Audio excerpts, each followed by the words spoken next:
Добрый день, дорогие друзья. Продолжаем с вами обсуждать программу условного движения «За новый социализм». Мы с вами говорили про экономику, говорили про внутреннюю политику, про демократию. Ну, давайте поговорим еще про такую вещь, как идеологию и культуру. Ну, может, это скучное что-то, какая-то там идеология и прочее. Мы с вами люди. Мы единственные разумные существа на планете Земля, а может и вообще в нашей родной галактике Млечный Путь. А чем человек отличается от животного? Смыслом жизни. Животное, у него нет смысла жизни. Оно вот просто живет, не зная даже, что оно когда-то умрет.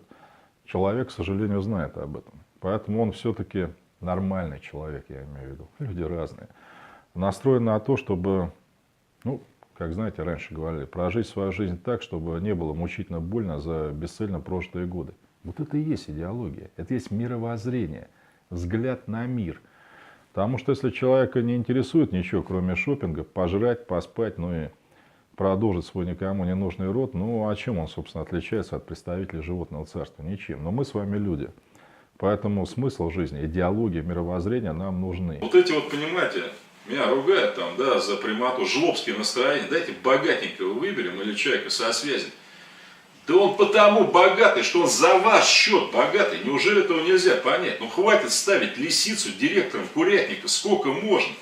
Понимаете, ведь поймите, мы живем при капитализме. Когда человек привык работать только на собственный карман.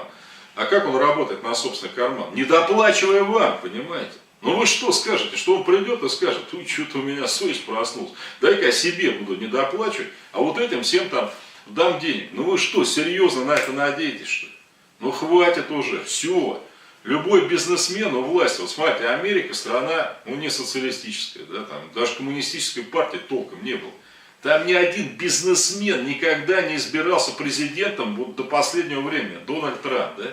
Почему? Да там не дураки просто, понимаете. Они-то понимают, что человек, привыкший на себя пахать, хомячить, его нельзя ставить на общественные деньги, как раз нельзя, потому что это взаимоисключающие понятия. Там понимают, вы не понимаете, кого винить. Еще раз, те, кто не придут на выборы, это мечтательные кенгуру и ходячие кладбища недоеденных бифштексов. Они граждане Российской Федерации. За вас проголосуют, не волнуйтесь, как надо. Любой человек, не приходящий на выборы, это сторонник Единой России. Точка. Николай Николаевич, вот так вот называя людей, которые по сути сегодня выживают, им головы поднять некогда. Сразу, извините, прерву. Есть такое понятие. То, что они выживают, да, это результат того, что у них плохая власть. У нас есть Финляндия рядом. Там что, климат лучше, чем в Ярославской области, что ли? Да хуже еще. Американцы говорят на ваш вопрос следующий. Если вы не инвестируете в политику в свободное время, будете инвестировать бабки. На раз вы не переключите сознание людей, которое, а вы что предлагаете? Которое менялось, Хорошо, которое находится под давлением психоисторической войны уже несколько лет. Что делать? Вот я хочу вам задать вопрос. Это же вы организуете движение «За новый социализм»? А не я, да. Я вот на вас посмотрел, что у вас получится. Да, именно потому что вы говорите, да, может быть, я молюсь. Ничего и не вы. Подожди, можно я задам? Вы должны организовать это движение, вы, понимаете, вы. То, что я должна, я делаю. Не вы лично, я имею в виду. Я имею в виду сейчас вот наших уважаемых телезрителей. А мне, да, пишут: Николай Николаевич, давай, Николаевич, жми, организовывай. Делай, мы тебе лайки поставим на Фейсбуке.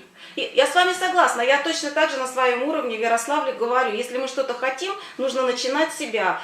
Начни влиять хотя бы на своих друзей, на свой ближайший круг. И если каждый это сделает, то, соответственно, мы будем уже жить. И здесь как раз очень важно начать, наверное, с самого малого, а именно подумай о другом. Сегодня мы уже десятилетия живем, когда нам все время говорится: думай только о себе, все себе, за себя, к себе. У нас постоянно идет отрицательный отбор. И понимаете, у нас люди действительно очень сильно атомизированы и разъединены. И вы неоднократно говорили о том, что новый социализм предполагает и нового человека. Вот я бы хотела с вами на эту тему поговорить, потому что то, что вы говорите, то, к чему вы призываете, подразумевает иного человека. Да, видите, у нас вся социалистическая система в СССР рухнула. Почему? Потому что мы не смогли воспитать нового человека. Ни в Ярославле, ни в Москве, ни в Рязани, вообще нигде. Ну, то есть, просто я уже приводил эти примеры, поэтому извиняюсь. Вот в Рязанской области, где я жил у бабушки в деревне, меня поражало, что там хлеба не было. Как же так? Вот приезжает машина с хлебом в магазин. Я там через 15 минут на велосипеде туда, километр, хлеба нет. Ну, как же так? Значит, а хлеб стоил дешево, и люди брали по 15-20 буханок кормить свиней. При этом им было абсолютно наплевать, что вот пришедшие другие люди, которые не свиней кормят, а просто как бы вот, ну, хлеб хотят купить, у них не было. А правительство тоже удивлялось, ну типа вот живет 200 человек, привозим в день 400 буханок, ну вроде ну, хватает, да? Новый человек, понимаете, он чем от старого отличается? У него разумная потребность, и он обращает внимание на других, да? Ну, то есть, вот я, конечно, могу все это захапать, а другим-то достанется? Нет, такого человека мы не смогли воспитать. Из-за этого вся система рухнула. Теперь, если мы с вами организуем народное правительство социалистическое, мы будем тоже воспитывать нового человека. Это вопрос непростой. И, на мой взгляд, вы его задали неправильно. Вы понимаете, у вас как бы смысл такой. Вот сначала сделаем нового человека, да, потом поменяем общество. А просто, а как вы тогда людей Я вам сейчас сподвигнете объясню. на то, чтобы вообще прийти к социализму? Значит, человек формируется под влиянием среды. Вот, скажем, позднее советское время. Нам в школе говорили скромность, честность, так сказать, все правильно. Люди выходили на улицу, а там все было другое. Там скромному было плохо, честному тоже. И сейчас то же самое, понимаете, сейчас тоже ведь в школе говорят, ну типа надо там помогать старшим, там еще правильно говорят. Но общество наше, основанное на алчности и корысти, на себелюбии, капитализм, он всегда такой, во все времена и народы.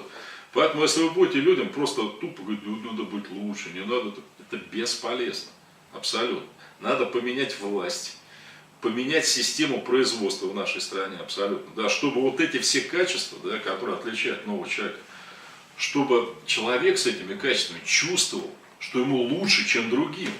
Понимаете, без смены власти, без смены способа производства в нашей стране.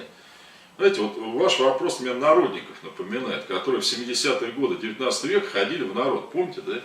Там типа, вот сейчас мы всем людям книжки правильно раздадим, они их прочтут и станут другими. Вы помните, чем это кончилось, нет? Там большинство крестьян самих же их сдали в полицию, потому что они тупо не понимали, вот, чего от них вообще хотят, да? Но если, скажем, я вот живу в такой стране, а мне говорят, нет, а ты делай так, как будто ты в другой живешь. Утопия. Понимаете, пока не вернемся на рельсы социалистического развития в экономике, пока правительство не будет заботиться о людях труда, прежде всего, вот как раз не будет ставить во главу угла социальную справедливость. Все эти вот разговоры о том, что мы в этом обществе, в этой стране кого-то там воспитаем, и все перестроится. Это фуфланизм, это То есть нам не нужна социальная справедливость? Я немножко не поняла. Социальная справедливость нам нужна в экономике, прежде всего. Она без смены власти невозможна. Видите, на чем опять погиб социализм. Вот при капитализме стимул к труду простой. Не будешь, скотина, работать, я тебя уволю. Вон, дверь здесь. И будешь безработный. А если ты еще дура закредитована, будешь вообще там, я не знаю, мне потом еще ботинки лизать, чтобы взять назад. Социализм, он относится к человеку по-другому. Да? Он пытался стимулировать его добром, если хотите. Да? Уволить было нельзя практически в советское время, там, без профсоюза и прочее. Там, ну, я не знаю, везде висели, там, требуется. И считалось как, ну, прежде чем человека уволить, его надо воспитать, с ним там надо поговорить и прочее. А стимул какой должен быть производство? Говорили людям, это ваше все. Вы не на дядю работаете теперь, это все общенародное. Чего же вы, козлы, тырите гвозди собственного завода? Это ваш завод. А люди не могли этого понять. Понимаете, они работали на конкретном заводе, где был директор, предположим, да, вот вроде их начальник, и это было отчуждение некое, которое мы не смогли преодолеть, потому что человек остался старым. Давайте конкретный пример. Вот в СССР тоже, к сожалению, был распространен на заводах, да везде, собственно, в предприятиях так называемая социальная индифферентность. Ну, я пришел, ну, да, я должен что-то делать, да. Ну, я думаю, ну, сделаю я вместо 200 деталей там 100. Ну, а кто меня уволит? Да никто. Моя власть родная. Никуда не денутся, блин. Могу и под хмельком тоже подойти, правильно? Это же свои люди. Это же не капиталист, хозяин. Безработицы у нас в стране нет. Понимаете, о чем я То говорю? есть мы говорим о воспитании личной Нет, ответственности. мы говорим о том, что мы не смогли создать нового человека, который, знаете, воспринимал бы труд как радость. Понимаете, да? Пока мы этого не создаем, а это долгий процесс. Это нам понадобится, лет, я не пижон, чтобы говорить, там, через 43 года мы создадим нового человека, да? Нет. Наверное, должны смениться 2 поколения, скорее всего, да?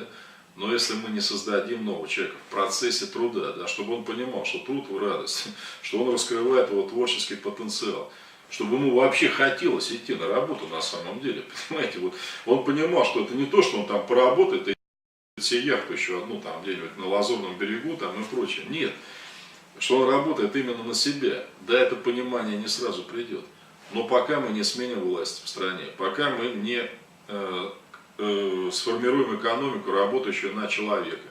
Вот сейчас воспитывать нового человека в условиях алчного, жестокого, скотского, акульего капитализма, это бесполезняк.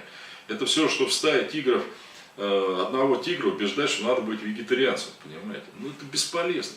Что у нас, по-моему, произошло с 91 года, это то, что у общества поменялись ориентиры. Вот на кого сейчас хочет быть похож молодой человек? На слесаря? Да вы что? На инженера? Может быть, на человека, который кормит людей и занимается сельским хозяйством? Нет. Он хочет быть похожим на звезд шоу-бизнеса, которые, в общем, получают огромные деньги, их по телевизору показывают. А ведь какими качествами надо обладать для того, чтобы достичь этих так называемых высот сейчас? Скромностью? Нет. Состраданием? Нет. Милосердием? Нет. Хитростью, жадностью и наглостью, думают люди. Так поэтому, может быть, и надо воспитывать в себе такие качества. Или, как некоторые телеведущие говорят, берегите себя и своих близких. А вообще-то один римский философ сказал, человек, который заботится только о себе и своей семье, подобен свинье, потому что она тоже заботится о своих поросятах. А в нормальном обществе, где человек человеку брат, люди должны заботиться не только о себе и своей семье, это само собой, но и об окружающих. И этому именно нас и учили. Какие-то вузы, возможно, надо убрать, действительно, которые оказывают вот то, что правительство хочет, образовательную услугу, не воспитывает людей. Но вы знаете, по каким критериям у нас закрывают? Я сейчас вот не шучу то, что я скажу. Например, закрыли большинство агрономических вузов. Критерий такой. Средняя зарплата выпускника. То есть получается, если агроном сейчас в России получает мало, виноват в этом вуз. Его надо вообще взять и закрыть. А то, что у нас перекореженное общество, по которому действительно вот шоу-бизнес получает много, а люди, которые кормят страну, те же самые агрономы, мало. Но виноваты в этом, получается, преподаватели и система образования. Так мы, друзья, далеко не уедем, понимаете. Мы с вами постоянно будем к этому возвращаться, если мы к этим ужасным трагедиям не вернем. Да, не пугайтесь. Социализм.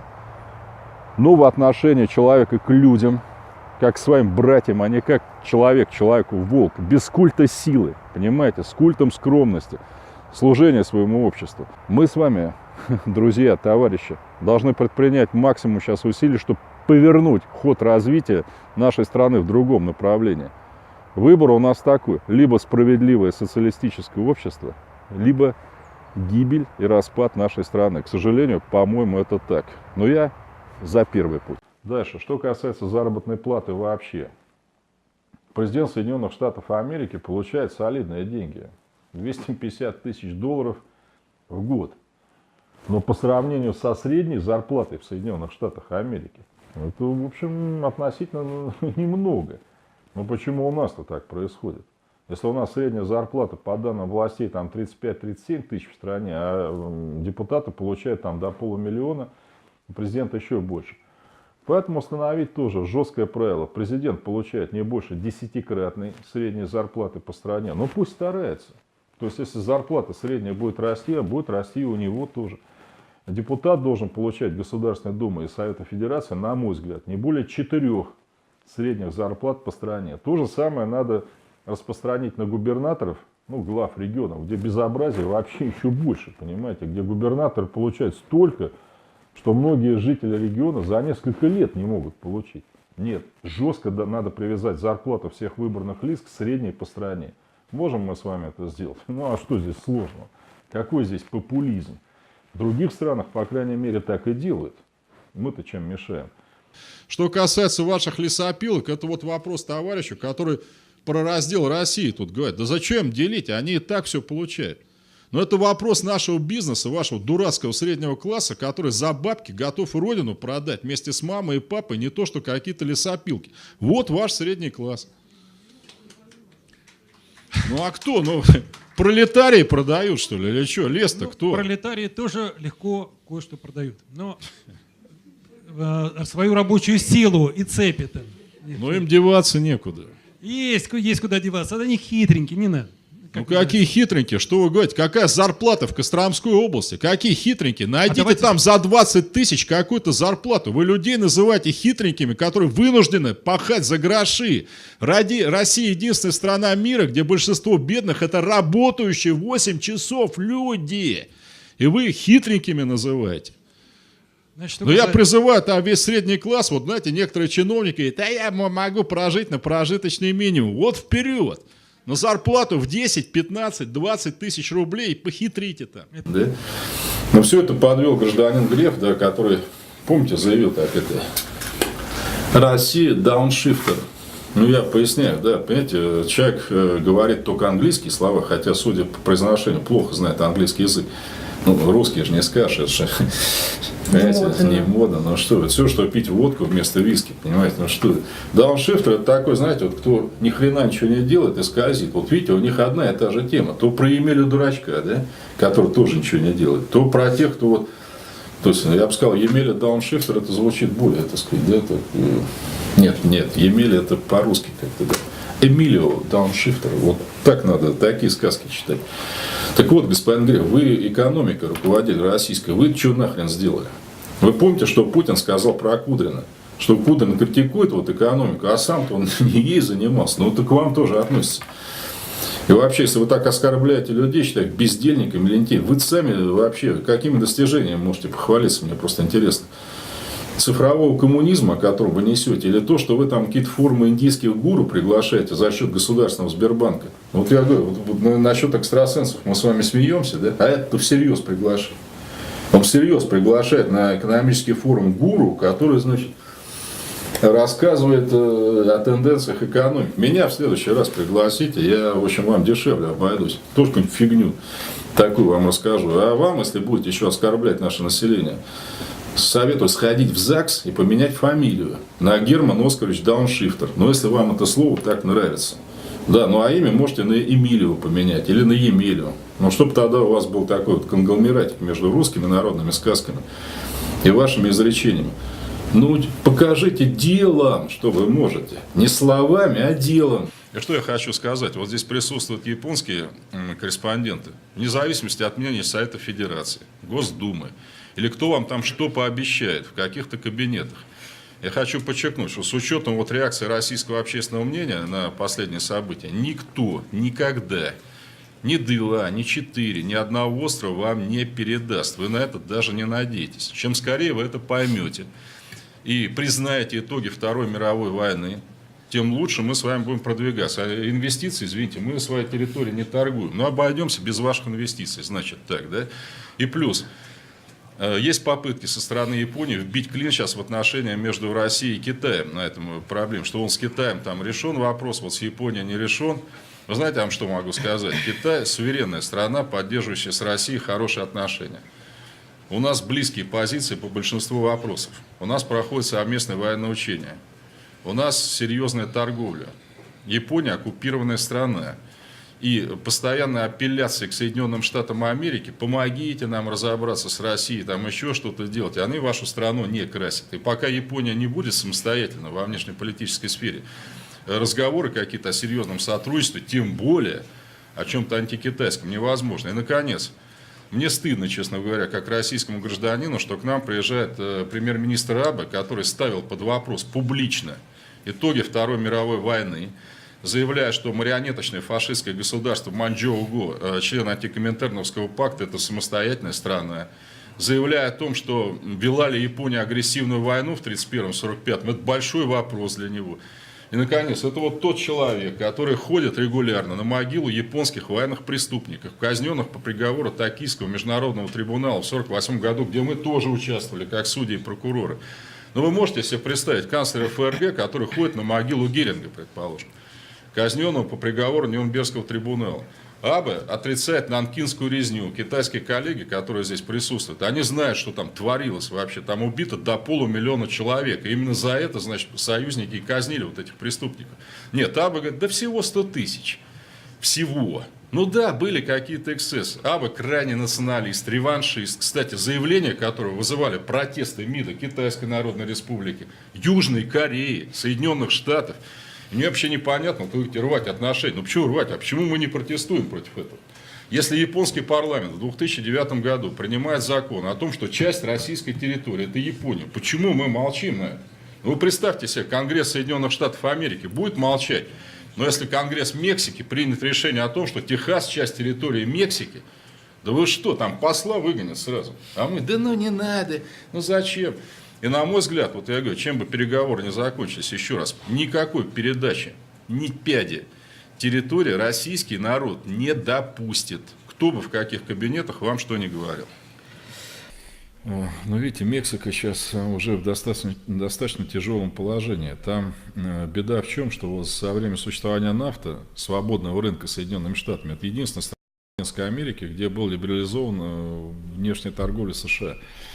Мексика превратилась в страну, как ее называют, макеладорос, да, то есть они для американцев исполняли какой-то там ручной труд, понимаете, и эти все товары в Мексике не нужны. Ну, то есть, если сейчас, условно говоря, Трамп возведет какие-то барьеры, а он хочет этого, безотносительно, кто там в Мексике у власти, его это мало волнует, тогда, я не знаю, в стране придет кирдык, вне зависимости от того, левый там президент, правый, центрист, еще кто-то, понимаете, вот скажем, чтобы было понятно, вот Китай, предположим, производил для всего мира елочные игрушки, хотя у них самих елок нет на Новый год. Пришел кризис 2008 года, 200 миллионов человек стали безработными в Китае. Почему? А кому эти игрушки нужны в Китае? В Мексике примерно то же самое. Условно говоря, вы делаете там какой-то американской компании, ну, я не знаю, там стальной профиль, предположим, да, из их полуфабрикатов. Они вам перестают поставлять. Вам этот стальной профиль не нужен. Это не то, что ну, я сам съем, условно говоря. Нет. Все. Понимаете, и здесь им нужен просто вот этим всем странам. Беда в том, что нет Советского Союза, понимаете, нет альтернативного мощного рынка сбыта. Опять пример с Аргентиной. 80-й год, мы вводим войска в Афганистан. Американцы объявляют зерновой эмбарго Советскому Союзу. Это по сравнению с нынешними фиговыми санкциями, это серьезная вещь. К аргентинцам, потому что кто? США, Канада, Аргентина. Ну, канадцев нагнули быстро, американцы сами перестали. Аргентинцы говорят, так, а вы нам как бы возместите?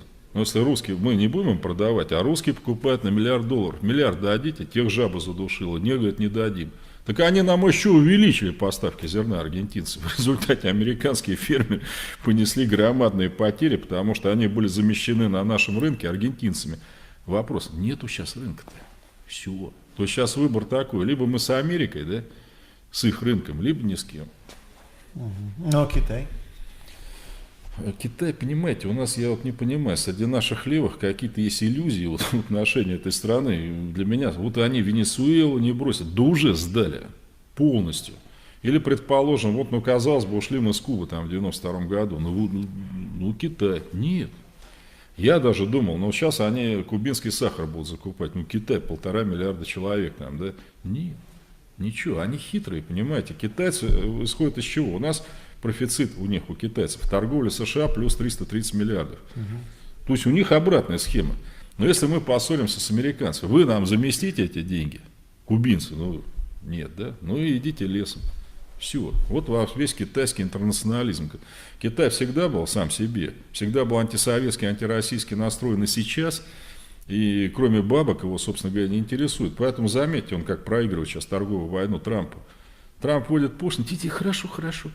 Ну-ка покупайте американские товары, быстро. Да, купим. Так, не строить Крымский мост, я сказал. Все, хорошо, не будем строить.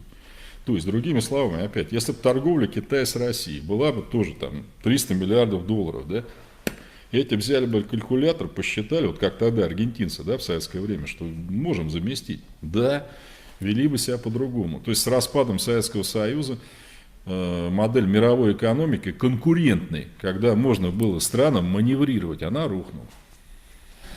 К 1985 году мы были 80% от американского ВВП. Еще раз, вот мы, предположим, в 60-м году американцы говорят кубинцам: мы с вами подписали договор о том, что 6 миллионов тонн сахара возьмем, вы их произвели, идите нафиг. Кто купит 6 миллионов тонн? Только Советский Союз. Кстати, Гренада, когда и объявили бойкот, вот, казалось бы, остров Гренада, да, там пол Москвы по территории. Крупнейший в мире производитель мускатного ореха. Как вы понимаете, для кондитерской промышленности самой Гренаде. Столько не съесть. Вообще, причем это серьезная сумма. Все, они говорят, Англия, США, с этого момента нет. Понимаете, вы не перестроитесь, это все сказки. Да мы сейчас что-нибудь другое будем производить. Кто купил? Догадайтесь. А Советский как же Союз. Запад без мускатного ореха обходился? Да, они, кстати, узнав, что мы покупаем, все, да, мы что-то это сам. Видите, как это работало? Да мы что-то погорячились, ладно, мы тоже что-нибудь возьмем. Понимаете, вот так это работает. А когда они сейчас видят, что нет альтернативы никакой, и людям надо либо сдаваться, либо погибать, вот они так себя и ведут. Ну, вы знаете, других здесь как раз я не согласен. Вот у нас есть такая точка, вот многие товарищи, что китайцы заполонили, что-то там. Я не говорю заполонили, нет, я этого не сказал. Нет, Я по имею в мне, виду, просто как они работают. Пусть инвестируют, пусть работают. Вот против этого я вообще ничего не имею, понимаете? Но если китайцы вам завод построили в Амурской области, но они же его в карман в случае чего не положат, если у нас что-то там произойдет. Знаете, самое смешное, что нет, заводы, конечно, не положат, но именно про китайцев, в том числе как раз на Дальнем Востоке, где мне приходилось с людьми общаться, в Восточной Сибири и так далее. Там как раз говорят, что китайцы работают так, как будто они собираются завод положить в карман и унести. То есть вот минимально оставляют на территории и денег, и продукции, и так далее, и так далее. Вот у меня здесь другой вопрос. Это, понимаете, я не согласен с этим еще раз. Это обманка наших властей, которые собственные невзгоды пытаются, знаете, вот на китайцев, там еще на, как он назвал, СНГистов, да, вот этот товарищ. Вы вот люди с Дальнего Востока, а вы что позволяете такие инвестиции? Это что, не ваша территория, что ли? Кто позволяет? Чиновники, которых вы выбрали. Коррумпированные насквозь. Так сделайте с ними что-нибудь, чтобы, скажем, условия привлечения китайских инвестиций были изменены. Ну кто вам мешает? А так получается, скажем, ну китайцы, условно говоря, проплатили кого-то и вместо там 5 гектар леса вырубили 10. Виноват-то кто? Ну кто им это разрешил? Вы виноваты. Чего вы это не делаете тогда? Почему не бьете тревогу в отношении собственных властей? А что значит заполонили, пришли? Они что там, вас завоевали, что ли? У вас что там, своей администрации нет? Поэтому, понимаете, всегда можно сказать, вот эти виноваты. Вот скажем, как у нас, в кавычках, я извиняюсь, терпеть не могу любого национализма, говорит, вот черные там заполонили Москву. Извините, их кто сюда привез? Наши нерадивые предприниматели и органы власти, которые этим бедным людям платят по 15 тысяч рублей в Москве, по 20, а в ведомости выводят 40-50 и кладут себе в карман разницу. Виноват кто? Вот эти рабы бедные, которые живут в подвалах, которые заботятся о вашей же чистоте, дворники и прочее. Они не хотят просто вам столько денег платить, вам. Так виноват кто? Социализм, ну, на мой взгляд, по крайней мере, и определение этого строя говорит о том, это где превалирует общественный интерес. Я хочу сказать, не где только есть общественный интерес, а где они превалируют, где свободное развитие каждого является условием свободного развития всех. Что это означает на практике, что означал наш социализм? Видите, нам с вами так повезло или нет, что он у нас возник в очень отсталой стране. У нас сейчас, конечно, принято говорить, там, что Российская империя была какая-то классная, там пришли большевики, что-то там все, в общем, испортили. Ну, как вы думаете, вот в 17-м году, ну или в 14-м, да, у нас принято там Российскую империю, 13-й год, там пик, после этого Первая мировая война. Вот как вы думаете, какая у нас тогда была средняя продолжительность жизни? Порядка 27 лет. Нет, ну это вы, конечно, оскорбляете моего Не-не-не, было бы иногда. тезку Николаша II, но 37 лет. Помню, что 7. Значит, это продолжительность жизни Древнего Египта, чтобы вы понимали, да? У нас треть населения болело бытовым сифилисом тогда. Это что имеется в виду? Что люди не то, что они были какие-то развратные, да, а то, что канализации не было просто нормальной, не было питьевой воды. И люди из пруда и пили, и там же и стирали, например, да? В Тамбове в начале 20 века один человек, переходя центральную улицу, насмерть утонул в грязи. Это был губернский город, да, вот столица губернии. Большая часть Москвы была не освещена, то есть электрического света не было.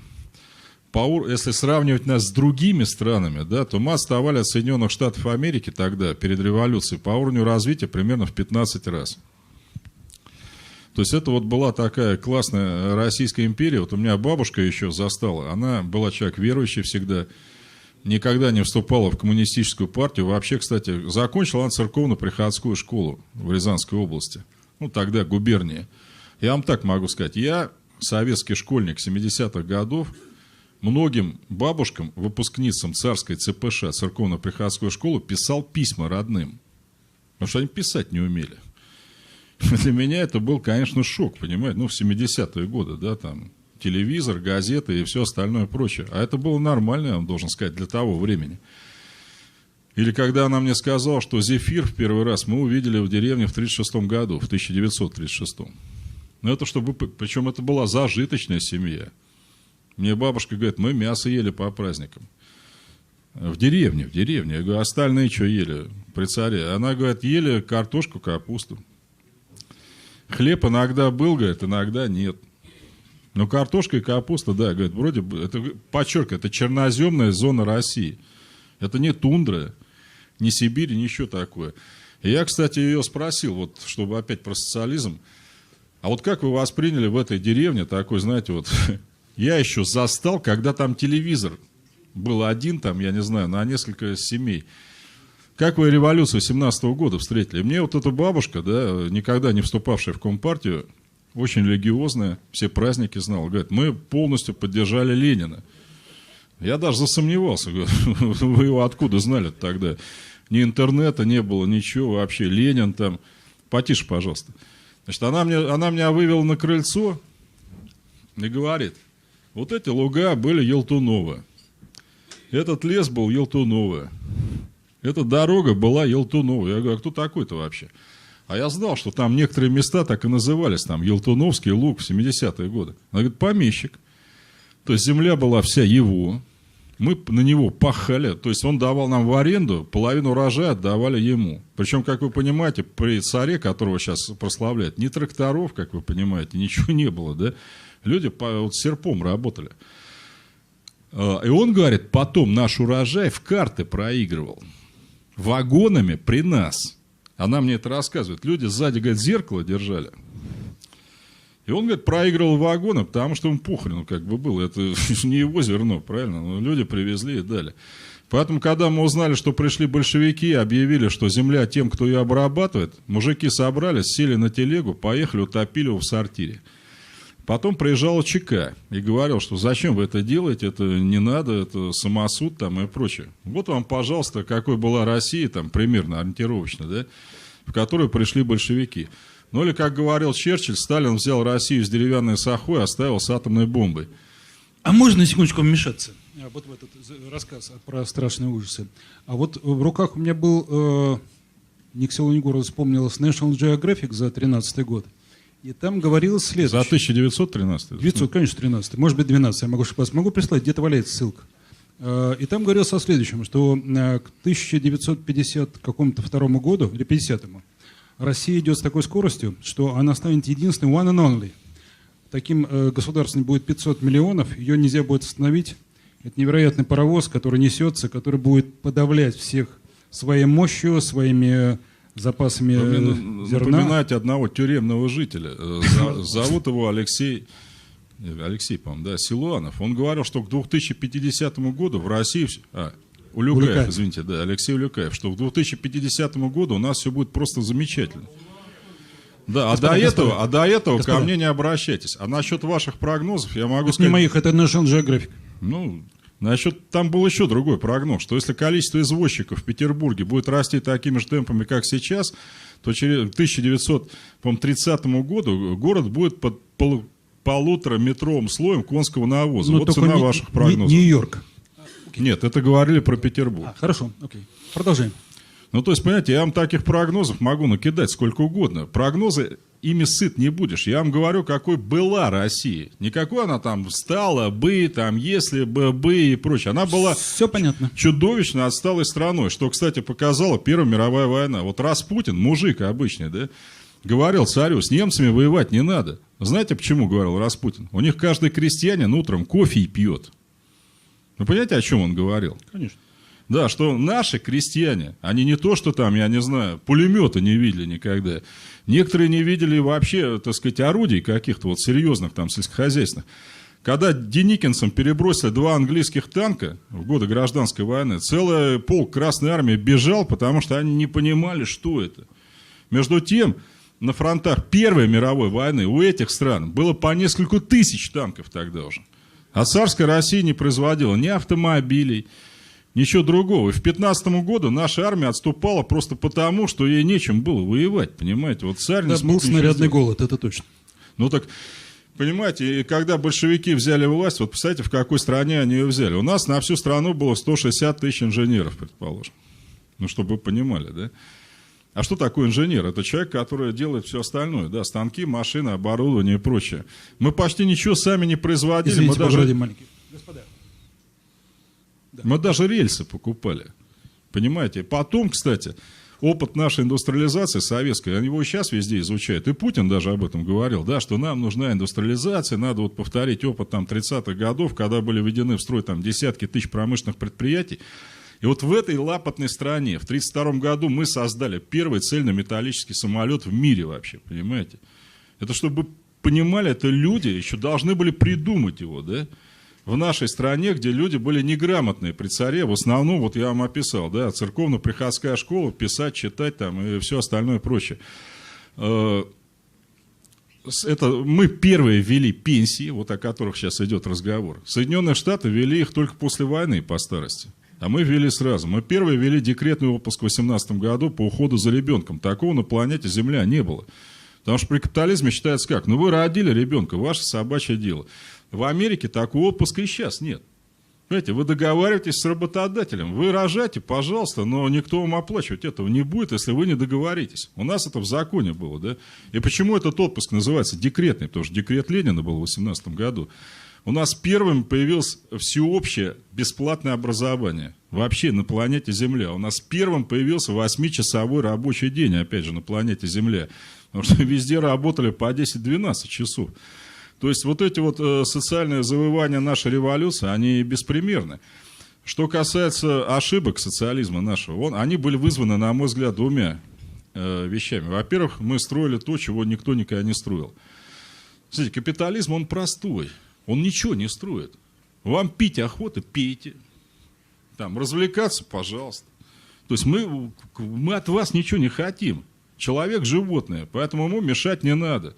Побеждает сильный. Человек человеку волк. Ну, то есть, вот как в природе, так и у нас. И мы ни на что не претендуем. Мы из вас никого не делаем. Что хотите, то и делайте. Не упрощаете ли? А что не упрощай? А что не так? Например, как называется, социализм бросил вызов человеческой природе и проиграл к 1991 году. Нет, вот я с этого и начал. А что вы, собственно говоря, вот человек оказался животным, вы хотите сказать, все-таки, да? Нет, не животным. Он как раз оказался очень даже homo sapiens, который же хочет жить в комфортной среде, над которой вы смеялись в прошлый раз. Я сейчас над ней смеюсь. Понимаете, а почему у нас тогда на вашей планете Земля 7,5 миллиардов человек, миллиард не доедает? Не было никакого социализма у них вообще. Никогда. И не будет. Ну, а почему так плохо-то? Ну, а что вы руками? Обратитесь во Францию. Про желтый жилет что-нибудь слышали, нет? Нет, сейчас вы начинаете уходить в сторону. Нет, я не ухожу в сторону. Люди во Франции, в развитой стране, говорят, нам от зарплаты до зарплаты не хватает. Это в развитой стране. Я вам про Центральноафриканскую республику, про Парагвай, там, и про другие страны не говорю. Там что, социализм был? И вы считаете, что люди, вот, живущие в таких условиях, это хорошо? Нет, еще раз, если мы с вами стоим на той точке зрения, что человек как был, условно говоря, выходцем из животного мира, пожрать комфортно, да, выпить, закусить и продолжить род, да, это не ко мне. Это не про социализм. Но извините, у животного мира есть и другие законы. Если я смогу слопать на пути к своей карьере, я это сделаю, мне на вас плевать. понимаете? Это тоже человек или нет? Это хорошо в человеке, да? Нет, это нехорошо. Так надо это менять или нет? Не, секундочку. Надо. Я про другое говорю. Мы, напоминаю, возвращаемся в точку А. Я спросил, чем отличается... Вот, я сейчас к этому конечно. подхожу, что мы не смогли сделать нового человека. Ведь что такое социализм, если просто? От каждого по способностям, каждому по труду. Вот каждому по труду это просто, да? Но вы там что-то сделали, условно говоря, выточили там 500 деталей, да, вам что-то заплатили. Со способностями не получилось. Ведь считалось как? При капитализме человек работает вот из вашего страха, да, с работы выкинут. Безработным стану, вообще как семью кормить, что делать. При социализме это убрали, да? Мы ваше общество, вы не бойтесь, мы вас никуда не бросим.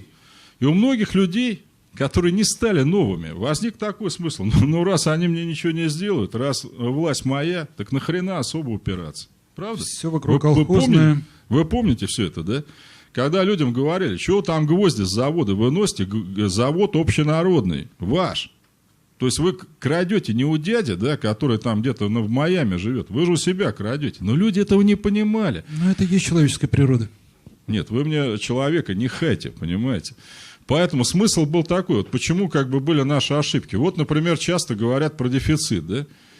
Хотя в СССР никакого дефицита не было, понимаете. Были колхозные рынки, так называемые, как сейчас, где все было. Только по свободной цене, вот которая сейчас везде есть. Социализм старался дать людям базовые продукты и услуги такие, чтобы каждый мог себе это позволить вне зависимости от своей зарплаты. И к чему приводил ваш человек, которого вы хвалите? Вот опять, если взять ту же деревню, я извиняюсь, может, этот пример уже слышали. Я приходил в магазин в Рязанской области в 70-е годы, хлеба не было. Для меня это был какой-то шок. Думаю, как же так? Вот только что машина прошла, сгрузили там, не знаю, 200 буханок, и они исчезли. Так он стоил 20 копеек, люди брали по 10-15 штук и кормили свиней. Соответственно, один взял, другой пришел, и нет. А вроде смысл такой, но нафига печь-то, если, скажем, в деревне живет 100 человек, зачем печь 500 буханок на эти 100 человек в день вроде? Вот смотрите, если бы человек был новый, а значит, свои потребности у него были бы нормальные, и самое главное, он бы о других тоже бы думал, да? Ну, пошел там, взял буханку, и все, и ради бога, всем осталось. Что сделал Гайдар? Да он просто вернул человеку скотскую природу. Он взял, отпустил цены. Вы думаете, большевики что, не могли этого сделать, что ли? Да в 2 минуты. Вот, пожалуйста, и все сразу появилось. Народ уже приходил, говорит, 15 буханок не возьмешь, что-то все кусается. Ну вот вам и все, понимаете. Вот так и наполнились прилавки. Но тогда СССР производил и больше мяса, и больше зерна, чем сейчас, и больше молока. Это статистика объективная говорит. Но просто, видите, если так к этому относиться, это как бы не мое, да, это вот, чье-то, да. Возьму там, выкину. Дети в футбол играли хлебом, помните, да? И когда Рыжков, премьер-министр Советского Союза, ему сказали, может повысить цену на хлеб с 20 копеек до 28, он же заплакал. И над ним еще все ржали, говорит, плачущий коммунист. А он говорил, как же так, это же люди, что же, вот они теперь будут столько за хлеб платить. Вот сейчас плевать, понимаете, вот по вашей человеческой природе. Наши чиновники что говорят в Карелии? Низких зарплат нету, а точнее высоких цен нет, это есть низкие зарплаты. А если вы низко работаете, то есть мало получаете, вы сам козел. Это ваши проблемы, понимаете. Если вам нечего есть, значит вы урод, лентяй, придурок. И государство, как они сейчас говорят, вам ничего не должно, понимаете. Это все, вот вы им должны, а они вам нет. То есть дефицит можно было просто ликвидировать. И по свободным ценам там все было, собственно говоря, понимаете. Вот человека нового не смогли воспитать. Это да. Не было стимула. Вот при капитализме стимул звериный. Работай, иначе я тебя выкину с работы. Будешь стоять на улице. А тут тебя никто не выкидывает. Это понятно. Вот и все. Второй момент, из-за чего у нас немножко все не получилось, это враждебное окружение. Вот над этим все смеются, да, как правило.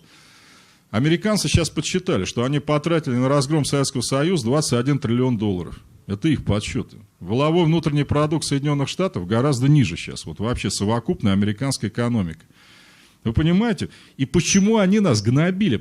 Из-за того, что вы говорите. Казалось бы, вот Америка, да? Где-то там далеко Россия. Какая разница? Нет, их бесил именно другой образ жизни. Понимаете, что люди говорят, а почему у них безработицы нет? а у нас есть. А почему у них вот образование бесплатно, а мы как ослы платим? А почему у них вот здравоохранение бесплатно, а мы тоже платим? Значит, можно по-другому. И они ликвидировать хотели не нашу страну, а этот образ жизни, да? Чтобы все говорили, вот как вы. Ну ничего нельзя, ребят. Ну вот мы такие уроды родились, и ничего другого с нами никогда не будет. Поэтому надо терпеть. Ну что поделаешь? Ну вот общество такое, и сами мы уроды первые. Человек, он зверь, ну и ничего с этим не сделаешь. То есть, если мы действительно с вами звери, каждый за себя, знаете, как наши эти комментаторы сейчас говорят, дикторы, люби себя и своих ближних, а на остальных наплевать, понимаете? Их не люби и не надо.